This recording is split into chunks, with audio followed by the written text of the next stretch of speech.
Good morning. Today, 23rd December 2024, Monday.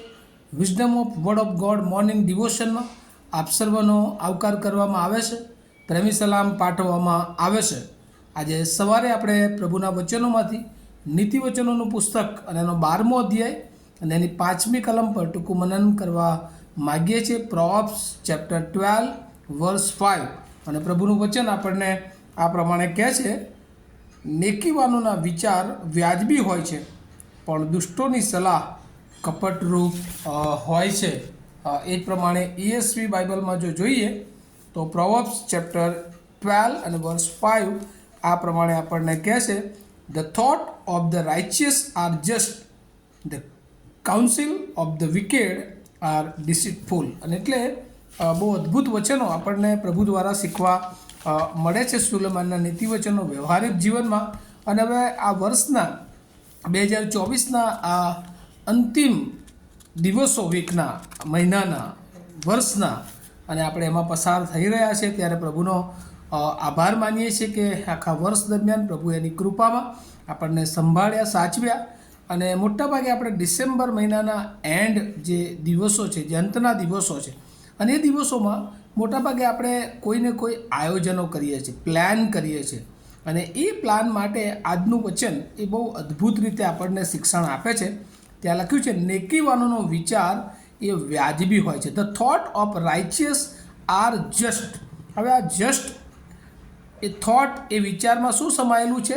તો કહે છે કે ઇન્ટેન્શન. હિબ્રુ વર્ડ પ્રમાણે એનો જે અર્થ છે થોટ, પ્લાન, આયોજન. અને એ આયોજનમાં ઈરાદો સમાયેલો છે. અને એ ઈરાદો જે લોકો નેકીવાન છે, જે લોકો ન્યાયી છે, જે લોકો પ્રભુને ઓળખનારા લોકો છે, એનો ઈરાદો એ હંમેશા એ વાજબી હોય છે. ગુજરાતીમાં સરસ શબ્દ લખ્યો છે, વાજબી.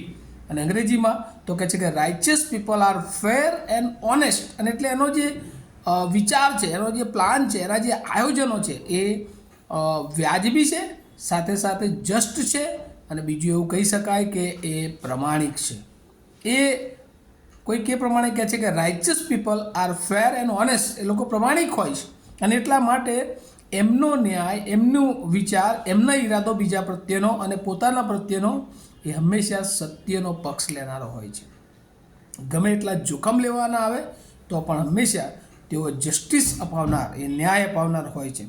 અને એ બાબત એ આપણા જીવનને માટે શ્રેષ્ઠ છે. અને આજે આપણે મંડળી તરફ જ્યારે દ્રષ્ટિ કરીએ છીએ, ત્યારે મંડળીમાં સેવા કરવી, કુટુંબમાં સેવા કરવી, કે પછી વ્યક્તિગત રીતે પોતાના જીવનને આગળ વધારવું, અથવા બીજાઓને માટે પોતાના જીવનને વાપરવું, એમાં જે મહત્ત્વની વાત છે અને એ તો ઈરાદો છે. કારણ કે મોટા ભાગે ઘણી બધી વાર આપણે મંડળીઓની સેવાઓ કરનારા લોકો જોઈએ છે, વ્યક્તિગત કોઈને મદદ કરનારા લોકો જોઈએ છે, પણ જો એમાં પોતાનો સ્વાર્થ સમાયેલો છે તો એ કાર્યથી દેવને મહિમા મળતો નથી. પરંતુ એ મંડળીની સેવા હોય, વ્યક્તિગત કોઈને મદદની ભાવના હોય, કોઈકને બધી જ બાબતોમાં દોરવણી આપવાની વાત હોય, પણ એ બધામાં આપણો ઈરાદો એ દેવના મહિમા આપવાનો હોવો જોઈએ. અને એટલે જે નેકીવાનો છે, જે ન્યાયી છે, જે પ્રમાણિક છે, જે પ્રભુની બીક રાખે છે, એ લોકોનો વિચાર હંમેશા વ્યાજબી હોય છે. વાજબી હોય છે એનો મતલબ કે એનું ઇન્ટેન્શન એ હંમેશા એ સારું હોય છે. એ કોઈ બીના માટે જ્યારે કશું પ્લાન કરે છે, ત્યારે એમાં પોતાનો જ સ્વાર્થ નહીં, પણ બીજાનું હિત, બીજાનું લક્ષ્ય, બીજાના માટે સારી ભાવના સાથે તે લોકો આગળ વધે છે. પણ જે દુષ્ટો છે, ત્યાં બીજો ભાગ એ વચનનો લખ્યો છે, પણ દુષ્ટોની સલાહ એ કપટરૂપ હોય છે. But the counsel of wicked are deceitful. કપટ હોય છે. જ્યારે કોઈ પણ સલાહ દુષ્ટ આપે છે, ત્યારે એની અંદર એનો પોતાનો સ્વાર્થ સમાયેલો હોય છે. એનું છળ કપટ એની અંદર એ હોય છે, કે જેથી કરીને એ આપણને ફસાઈ શકે. અને વાલાઓ, શૈતાન અને શૈતાનના ઈરાદાઓ આવા જ છે. લાગે બહુ સુંદર, એટ્રેક્ટિવ જીવન, પણ એની પાછળ શૈતાનનો ઈરાદો એ આપણને મારી નાખવાનો હોય છે, આપણને હેરાન કરવાનો હોય છે, આપણને સતાવવાનો હોય છે. પણ ઈશ્વરના માણસો તરીકે, ઈશ્વરના બાળકોનો ઈરાદો એ હંમેશા એ આપણને એ પ્રભુની નજદીક લઈ જવાનો હોય છે. અને આ દિવસોમાં પ્રભુ આપણને આ સુંદર બાબતોની સલાહ આપે છે કે નેકીવાનોનો વિચાર એ વ્યાજબી છે. શું આપણું પ્લાન, આપણા 2025ના આયોજનો એ કેવા છે?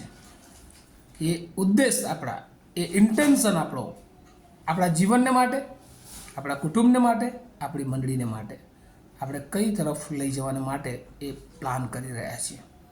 વાલાઓ, જો આપણે વ્યાજબી પ્લાન કરીએ છીએ, આપણું ઇન્ટેન્શન સારો છે, આપણે બીજાઓના હિત ઉપર લક્ષ્ય રાખનારા છે, તો ચોક્કસ ઈશ્વર આપણને આશીર્વાદ આપે છે અને આપણા દ્વારા ઘણા બધા લોકોને પ્રભુ આશીર્વાદ આપે છે. પણ જો આપણે દુષ્ટની સલાહ જેવા છીએ કે જે હંમેશા કપટરૂપ હોય છે, તો ત્યાં wicked advice is deceitful and can lead only to evil, અને એ શેતાનના માર્ગ તરફ દોરી જનારી હોય છે.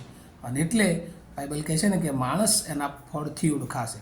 અને એટલે પ્લાન આપણો જસ્ટ છે કે અનજસ્ટ છે એ એના ફળથી ઓળખાશે. અને આપણે આ પૃથ્વી પર જીવન જીવીએ છીએ, બાબતો બોલીએ, વાતો કરીએ, સાંભળીએ, પણ જ્યારે આપણે એને કરણીમાં મૂકીએ છીએ, જ્યારે એને આપણે આપણા વિચારોમાં મૂકીએ છીએ અને એનાથી લોકોને શું નુકસાન થાય છે કે શું લોકો એના દ્વારા એ બચી શકે છે. આપણા જીવનોને પ્રભુ આ જ અપેક્ષા અને આશા આ 2024ના અંતના દિવસોમાં રાખે છે કે આ દિવસોમાં આપણે આપણા જીવનને એ નેકીવાન જીવન, જ્ઞાની જીવન, ઈશ્વરની બીકવાળું જીવન, ઈશ્વરના ભયવાળું જીવન બનાવીએ કે જેથી કરીને આપણા જીવનમાંથી ઘણા બધાને માટે એ જીવનના જરાઓ નીકળે. આપણું જીવન તો આશીર્વાદિત થાય, પણ આપણા દ્વારા ઘણા બધા જીવનો પ્રભુ આશીર્વાદિત કરવા માગે છે. અને એટલે માણસના જીવનમાં જે નેકીવાન માણસ છે એની ઓળખ તો કહે છે કે થોટ, એના ઇન્ટેન્શનથી એ ઓળખાય છે. અને દુષ્ટ એની સલાહ એ જ્યારે એમાં કપટનું ફળ આવે છે ત્યારે આપણને ખબર પડી જાય છે કે આનો ઈરાદો એ આવો હતો. અને શૈતાનનો ઈરાદો એવો જ છે. અને શૈતાનના જે હાથાઓ છે, જે લોકો શૈતાનના માર્ગે ચાલે છે, શૈતાન એનો પણ એવો જ ઉપયોગ કરે છે. પણ આ દિવસોમાં, અંતના દિવસોમાં પ્રભુ ઈસુ ખ્રિસ્ત આ પૃથ્વી પર આવ્યા કે શૈતાનના તમામ કાર્યોને, કુયુક્તિઓને તે તોડી નાખે અને આપણે ફરી એકવાર ઈશ્વરના સંબંધમાં જોડાઈએ. એ ઈશ્વર પરની આશા, એ ઈશ્વર પરનો વિશ્વાસ, એ ઈશ્વર પરની શાંતિ, એ ઈશ્વરથી મળતી શાંતિ, એ ઈશ્વરનો પ્રેમ આપણે પોતે પ્રાપ્ત કરીએ અને આપણા દ્વારા ઘણા બધા એ પ્રાપ્ત કરે. એ બધા ભેટ, એ બધી સોગાદ પ્રભુ આ દિવસોમાં આપણા માટે લઈને આવ્યો છે. અને એ સ્વીકારીએ અને આપણે એ આપણા જીવન દ્વારા એ બીજાઓ સુધી પહોંચાડીએ. અને પ્રભુની આ વાતો, આ વિચારો, આ વચન સમજવા માટે પ્રભુ એની બહુ કૃપા આપણે સર્વને આપે. પ્રાર્થના કરીએ. અમારા જીવંત અને દયાળુ ઈશ્વર, આજે સવારે તમારો બહુ આભાર માનીએ છીએ. તમારી દયા, કૃપા અમારા પર તમે રાખી છે. પ્રભુ, અમને તમે નેકીવાન બનાવો કે જેથી કરીને અમારા આયોજનો, અમારા ઈરાદાઓ, અમારું પ્લાન એ વાજબી હોય, બીજાઓને પ્રભુ સત્ય તરફ દોરી જનાર હોય, બીજાઓને પ્રભુ એ આશીર્વાદ તરફ દોરી જનાર હોય, બીજાઓને પ્રભુ એ હિત આપનારું હોય. પ્રભુ, અમે દુષ્ટના તમામ પ્રકારના સ્વાર્થી સલાહ સૂચનોથી અમારા જીવનને બચાવીએ એવી તમારી કૃપા માગી લઈએ છીએ. આજે સવારે પ્રભુ જેઓએ વચન સાંભળ્યું છે એ બધાને પ્રભુ તમારી બહુ જ કૃપા, તમારો આશીર્વાદ આપો એવી પ્રાર્થના ઈસુ પ્રભુના નામમાં સાંભળો, તેનો સ્વીકાર કરો. Amen. Have a nice day to all of you. Thank you.